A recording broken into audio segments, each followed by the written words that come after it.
परमेश्वर ने दशमांश क्यों बनाया? दशमांश का परमेश्वर को पैसे देने से कोई संबंध नहीं है। परमेश्वर को आपसे कुछ नहीं चाहिए। आप परमेश्वर को कुछ दे भी नहीं सकते। धरती पर जो कुछ भी है पहले से ही परमेश्वर का है। परमेश्वर को हमसे कुछ नहीं चाहिए। पर जब परमेश्वर ने कुछ निर्धारित किया तो वो इसलिए नहीं कि वो उसे चाहिए। दशमांश और दान इंसानों के लिए परमेश्वर का मैनेजमेंट ट्रेनिंग प्रोग्राम है। परमेश्वर को हमसे एक पैसा भी नहीं चाहिए, पर फिर भी उसने कहा कि हर चीज का 10वां हिस्सा मेरा है। पर हम सिर्फ पैसों का सोचते हैं और ये हमारी प्रॉब्लम है। अगर आप जूतों की 10 जोड़ियां खरीदते हैं तो उनमें से एक आपकी नहीं है। अगर आप 10 ड्रेसेस खरीदते हैं तो उनमें से एक आपकी नहीं है। अगर आपने 10 फल खरीदे हैं तो उनमें से भी एक आपका नहीं है। अगर दिन में आपको 24 घंटे मिले हैं तो 2 घंटे 40 मिनट आपके नहीं हैं। आप रोज चोरी करते हैं, अगर आप 2 घंटे 40 मिनट परमेश्वर का समय उसे नहीं देते। आप एक दशमांश चोर बनते हैं जो परमेश्वर का समय चुरा रहा है। आप टीवी देखते हुए 2 घंटे 4 घंटे 8 घंटे निकाल देते हैं और परमेश्वर को वो 2 घंटे 40 मिनट नहीं देते जो उसी के हैं। आप 2 घंटे 40 मिनट भी मैनेज नहीं कर सकते। आप पैसों का सोचते हो, पर पैसा आपकी प्रॉब्लम नहीं, मैनेजमेंट आपकी प्रॉब्लम है। परमेश्वर आपको किसी भी समय वो ड्रेस देने के लिए कह सकता है, उनमें से एक आपकी नहीं है। तो दशमांश और दान पैसों के बारे में नहीं, पर मैनेजमेंट के बारे में है। परमेश्वर ये कहता है कि क्या आप लगातार हर चीज का 10% मेरे लिए निकाल सकते हैं? हर चीज का 100% परमेश्वर का है। अगर आपको 10,000 रुपए मिले हैं तो उनमें से 10,000 ही परमेश्वर के हैं। परमेश्वर ने आपको 10% निकालने को कहा और आपके पास बचे 90%, पर वो सब 100% परमेश्वर के ही हैं। तो फिर अगर वो 10,000 परमेश्वर के ही हैं तो वह क्यों आपको 10% निकालने को कहता है? ये बात उस 1,000 रुपए की नहीं है जो आप निकालेंगे, पर आपकी उन पैसों को निकालने की काबिलियत के बारे में है। आपकी मर्जी, आपके कंट्रोल, आपके उस पैसों को निकालने के डिसिप्लिन के बारे में है। वे आपके डिसिप्लिन के पीछे है। अगर आप वे 10% अच्छी तरह से मैनेज कर रहे हैं तो वह आप पर बाकी के 90% के लिए भी खुशी से भरोसा करता है।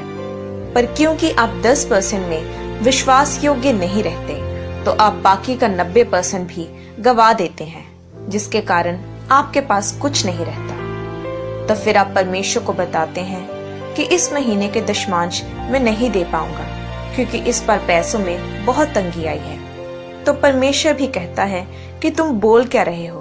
तुम्हारा उद्धार, तुम्हारी सैल्वेशन उस टाइथ में ही है।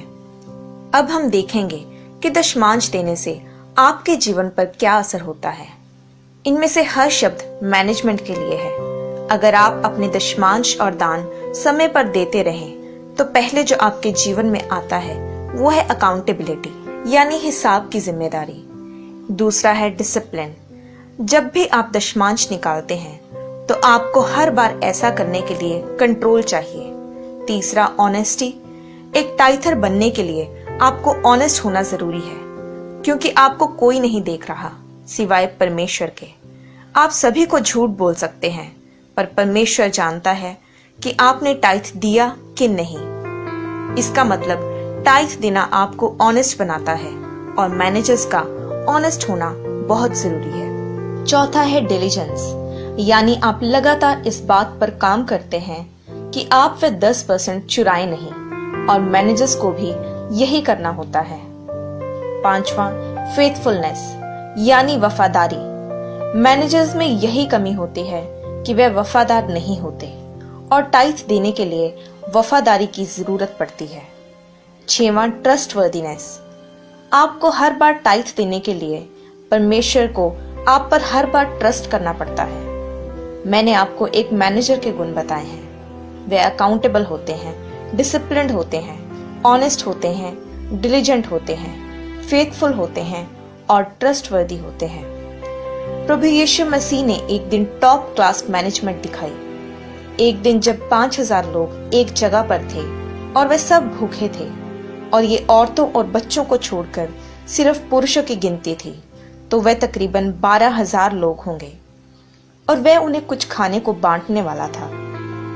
मरकुस 6:40 में लिखा कि वे 100 और 50 की टोलियों में बैठ गए, यानी कि ये एडमिनिस्ट्रेशन थी, यानी प्रबंध करना। फिर उसने 5 रोटियां और 2 मछलियां रिसोर्सेज के तौर पर ली। उसकी तरफ देखा जिसके वो रिसोर्सेज थे, फिर प्रशंसा के तौर पर उसका धन्यवाद किया कि वह उन्हें उन रिसोर्सेज को इस्तेमाल करने दे रहा है। इसका मतलब कि वह चीजें आपकी नहीं हैं, पर वह किसी और की अमानत हैं। फिर उसने वे अपने चेलों को दी कि वे आगे लोगों को दे, यानी डेलीगेशन, यानी काम सौंपना। लोगों ने वह खाया और वह सब खाकर तृप्त हो गए। ये कस्टमर सर्विस थी और लिखा है कि चेलों ने हर टुकड़ा उठाया। आप ये इमेजिन करें कि 12,000 जन एक खुली जगह पर हैं और रोटियां और मछलियां तोड़ रहे हैं, तो आपको वहां रोटियों के टुकड़े और मछलियों की हड्डियां कैसे इकट्ठी करनी हैं, जो वहां घास में गिरी होंगी। यूहन्ना 6:12 में उसने कहा कि बचे हुए टुकड़े इकट्ठे करके ले आओ कि कुछ भी वेस्ट ना किया जाए। आज लोग वेस्ट करने के कल्चर पर बने हैं और आज भी अगर आप कहीं बफे पर जाएं तो आपको पता है कि आपकी प्लेट छोटी पड़ रही है, पर फिर भी आप अपनी प्लेट को ऊपर तक भरते हैं, बैठकर खाते हैं और आधा खाना प्लेट में ही छोड़ देते हैं। आप एक बैड मैनेजर हैं और परमेश्वर इसे आपके नाम के साथ लिख लेते हैं। यीशु ने उन्हें क्यों टुकड़े इकट्ठे करने को कहा? वे टुकड़े जरूरी नहीं थे, पर वह उन्हें कुछ सिखा रहा था। आप टुकड़े भी वेस्ट नहीं करते। ऐसे और आत्मिक संदेश सुनने के लिए हमारे चैनल को सब्सक्राइब करें।